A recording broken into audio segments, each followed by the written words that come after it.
The reality of a fourth COVID-19 wave is raising questions about July's Tokyo Olympics. Japan is now under the spell of another pandemic emergency. Opposition to the mega event is growing, but the organizers don't agree. So, should the games go ahead? This is Inside Story.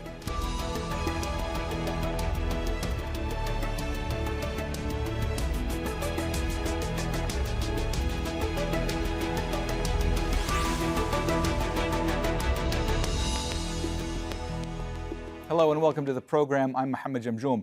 In about 7 weeks, if all goes according to plan, arguably the world's biggest sporting event will get underway in Tokyo, but under the dark shadow of the coronavirus pandemic.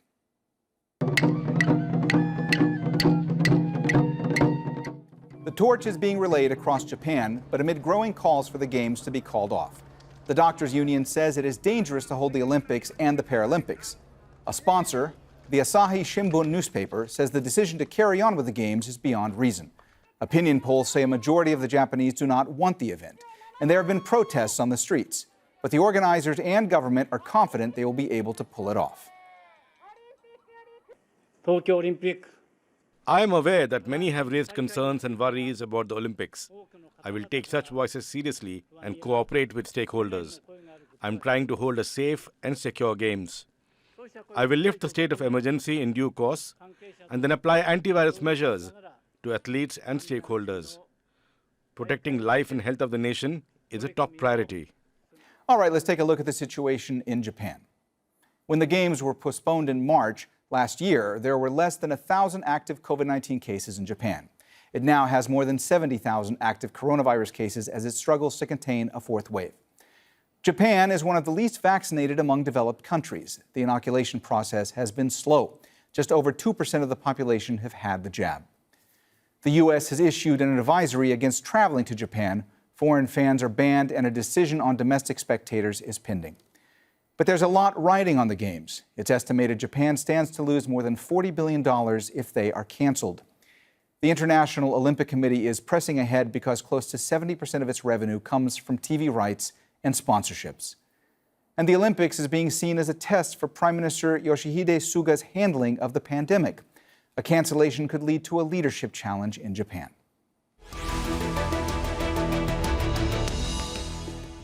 All right, let's introduce our panel today in Tokyo. Ryusei Takahashi, national correspondent for the Japan Times and also lead reporter on the Tokyo Games. And in New Delhi, Nalin Mehta, a social scientist and Olympic historian. A warm welcome to you both. Ryusei, let me start with you today. From your perspective, how likely is it that the Olympic and Paralympic Games will go ahead?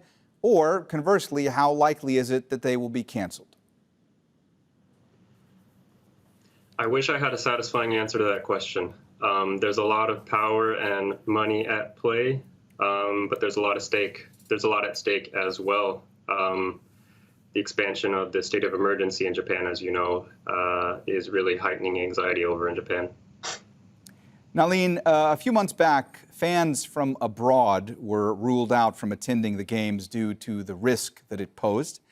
Now, it seems to be looking more and more like even local fans may be barred from venues. Do you think that that is a possibility? I think as far as my understanding goes, a decision on local fans being allowed into the Games has been deferred until June. Fans, you're right, international fans were barred already. At the moment, athletes can come in, but that's part of the precautions. I think we are seeing this worldwide in international events that are going forward, where events continue for the sake of the event, because there's so much more riding on it, and for the broadcast event, and it takes away the spectator thing, and I think that's sensible too. I don't think it'd be a good idea to pack stadiums with a whole bunch with thousands of people, because then they would become super spreader events. But if you put in place reasonable restrictions of the kind that we've seen that in the IPL in India in the last couple of months, which is now going to resume in Dubai in the next couple of months, right? And I think that's reasonable. Although Japan still has to take a call on domestic viewers for the Olympic Games. Ryusei, one of Japan's most influential newspapers, the Asahi Shimbun, which is also a sponsor of the Tokyo Games, they published an editorial calling for the games to be called off. Let me ask you, how significant is that? How much weight does this newspaper carry within society? And does this editorial and the fact that this major newspaper is calling for the games to be canceled, does this worry the government?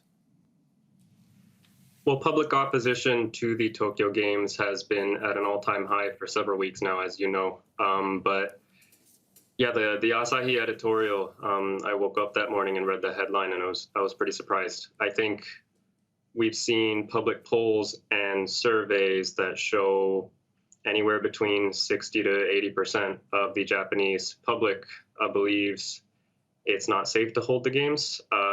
They need to be postponed again or canceled altogether. And we've seen some public officials sort of voice the same concerns, but it was in that editorial, I felt, that we were provided a very striking example of that growing public opposition to the games. Like you say, Asahi Shimbun is one of the biggest newspapers in Japan, and they are an official partner of the Tokyo Games. So I think to call that editorial significant is almost an understatement. There was a press conference following the end of an executive board meeting the day the editorial was canceled, and I was watching the press conference remotely. But a good chunk of the questions were all about the editorial, and I think we've seen officials sort of brush aside similar concerns. Perhaps not brush aside, but do their best to deflect those concerns or point to the many countermeasures that are being taken to prepare for the Tokyo Games. But yeah, like I said, I think the editorial was a significant manifestation of the concern in Japan right now about holding the games. Nalin, from your vantage point, what must the level of concern be among Olympic and Paralympic athletes right now? First of all, do you believe that these athletes are going to be able to perform at their peak with the fear of their health constantly, hovering around right now? And secondly, what does this do to them? I mean, the fact that there's been so much of a question mark for, a year now about if these games are actually going to go on. How does that impact them?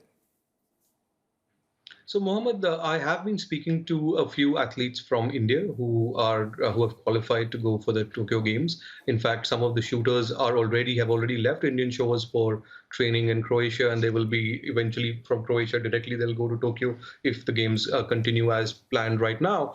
I can tell you that among the athletes that I have spoken to and the officials that I have spoken to, they are very keen that the games go forward. To your question directly on how does this change everything with the fear and uncertainty? Of course, it changes everything. There is a before COVID world and there's an after COVID world. The games were supposed to happen last year. It's already been a year. These athletes have spent pretty much a significant part of their adult life, the last 5 years in particular, basically preparing for this moment. And that moment is going forward and forward in time. I think everybody understands the stakes involved. The point is now, even in Japan, a number of cities have they're now withdrawing from hosting the acclimatization camps and so on, and those things are there. But I think I agree with Sebastian Coe, who argued a few days back that look, there is no question that most athletes will not be able to acclimatize in the way that they would have in a normal game. This is not a normal game. This is not a normal time. The world as we know it has changed, but everybody is going to be in the same boat. The question really is, knowing that, do you go ahead with the games or not? And see, look what is at stake. And I speak to you from the capital of a country which is right now suffering from the worst second wave in the world, which has lost at least over more than 300,000 deaths through COVID and more than 27 million cases. So I don't think anybody can minimize the impact of COVID, the potential danger if there's a super spreader event or things going out of hand. But look at what is at stake. The point is, the world also has to go on with reasonable restrictions. What is the money that Japan has budgeted for this event all this time? The budget was originally it went up from about $6 or $7 billion to $12.6 billion officially. Now it's gone up to about $15.4 billion, which is an additional $2.8 billion because of the delay by a year. The National Audit Office in Japan says that the real budget may be somewhere around $25 billion, so more than double or around double what the official figures are. You have athletes from around the world who've been preparing. Now, there are other events in the world which have gone ahead. Most recently, the Golf Masters, with the Australian Open, with keeping in mind reasonable restrictions. Now, of course, the Olympics is a much greater event. There are many. It's far more complex. There are far more athletes. There are 200 countries participating. So yes, will it be a totally different Olympics without spectators in the stands? Foreign spectators are already not allowed. Perhaps we will not see Japanese spectators in the stadiums as well. And if that's the price to go ahead, at some point, the world also has to return to some semblance of normalcy, keeping in mind reasonable restrictions. Where you are, as far as Doha is concerned, that's a call that your city has also taken for the World Cup, or at least is looking at it as taking. You have the Winter Olympics scheduled in Beijing in early 22. So the point is that this is not just about one thing. The entire world economy has gone into a topspin, or in several countries, because of this. The Olympics is a sporting event, but it's also a huge commercial event. It's also a huge national and global event. And at some point, you have to come towards some kind of normalcy.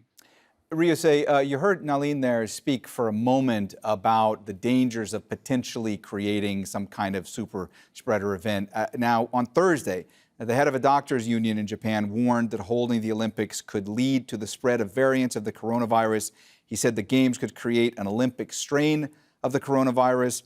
A few days before that, you had the New England Journal of Medicine that said in a commentary, "We believe the IOC's determination to proceed with the Olympic Games is not informed by the best scientific evidence." Does this not worry organizers? I mean, what is the level of concern in Japan among the organizers versus among the general public?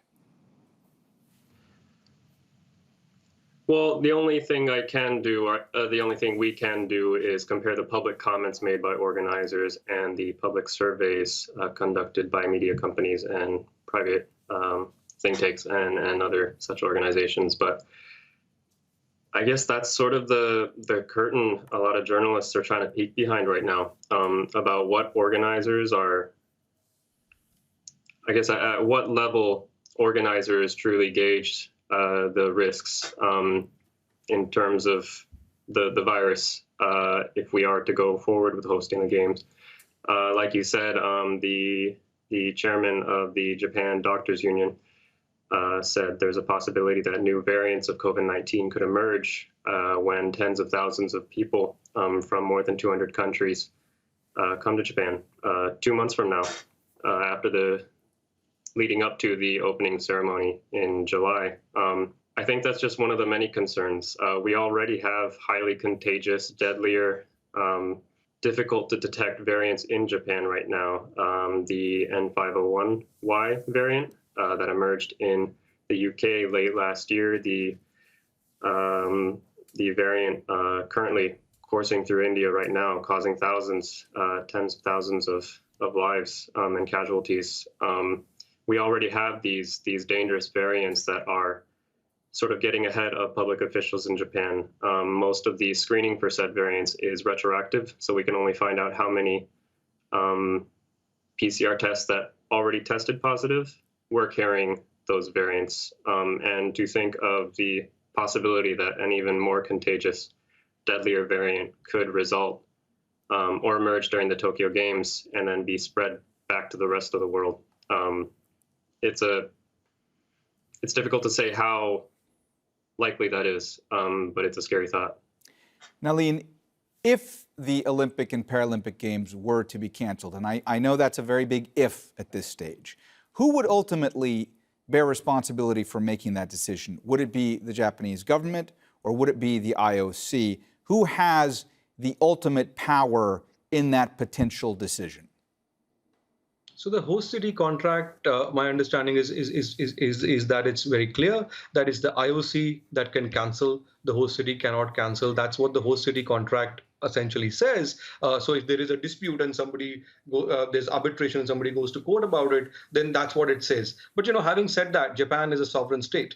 Japan is one of the great powers in the world. Japan and this pandemic is a once in 100-year kind of pandemic. This is an extraordinary situation. And if Japan was to take a decision in the interest of its citizens, which is to cancel the games, there are ways that it could be argued. Should, at the moment, the Japanese government so far has been clear that and it's held the line and has said that we will host the games and it will be a safe games, and that's what the organizers have been saying in the face of public opinion. And I think the fact that the leading Japanese newspaper and a couple of sponsors have also come around. Now remember, the out of the budget for what is happening in Tokyo or the Tokyo Olympic Games, most of it comes from different public agencies of the Japanese government. There are several companies which are involved, but their proportion of sponsorship is very small as part of the overall money that comes in. So this is a sovereign decision that Japan will eventually make along with the IOC. Now, of course, there's been a lot of criticism of the IOC in terms of that the IOC is overbearing, that the IOC depends so much on the Olympics for its sustenance, for its funding. 70% of its earnings comes from broadcast rights. There's been a lot of talk around that. But look, if Japan really wanted to, or if the Japanese government, let me say it more clearly, really wanted it took a call that, look, this does not work for us in the interest of our citizens. That's a case they can argue. Legally, though, let me re-emphasize, the contract says that only the IOC can take that decision. So there will be an outside semantics and there's a legality inside. But remember, this is an extraordinary once in 100 years kind of situation. This is not a normal situation at all. Ryusei, you heard Nalin talk a couple of times there about the economics of all of this. How big of an economic hit would Japan take if the games are canceled? How devastating would this be? It's hard to measure the economic impact of canceling the games, but I think it's worth mentioning that if they are canceled, the IOC has access to a host of insurance funds, whereas the Japanese government would most likely be expected to reimburse a large amount of investment and money from local and international sponsors. So I think if the games are canceled, the Japanese government would shoulder a much bigger economic loss than the IOC, just based on how the contract is made at the moment. Nalin, the IOC has said that it expects the majority of those in the Olympic Village will be vaccinated. Is it clear yet, based on these playbooks that the IOC have issued, based on these guidelines that they've issued, how the IOC expects they will keep track of athletes and staffers and members of delegations who have been vaccinated? So if you see the IOC's playbook for safety, I mean, it's a large voluminous document, beautifully produced. See, these things look very good on paper. But we've seen in our experience with hosting big events internationally, whether it was, which are of a much lower magnitude than the Olympics, of course, whether it's the golfing masters or whether it's the IPL and so on, there is something that looks very good on paper, and then there is the practicality of it.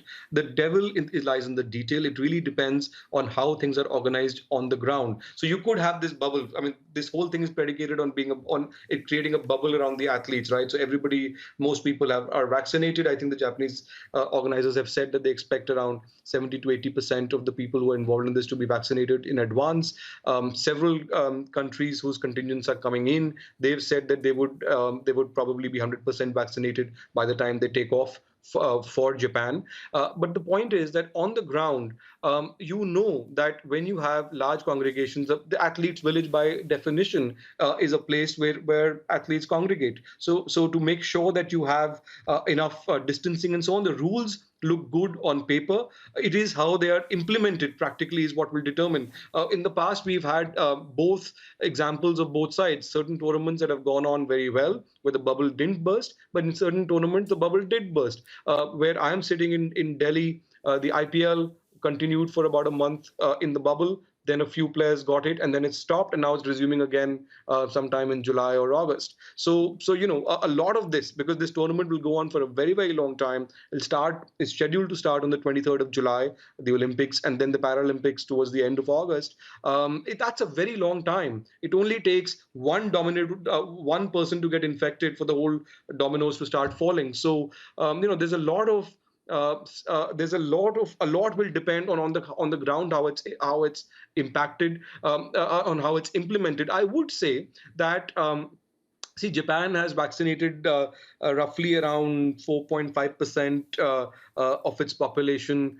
If you look at for single jabs, and about 3% of its population for double jabs. I understand that there is a plan to vaccinate most of the elderly at least by June. That the Defense Ministry has been mobilized to increase the pace of vaccinations. The problem in Japan for vaccinations, from my understanding of it, is neither supply nor demand. It really is the implementation of it, so that you get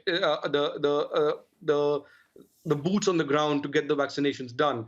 There are having the vaccinations ready and people and vaccine hesitancy on the ground. That's not so much of an issue. I mean, compared to many other countries in the world.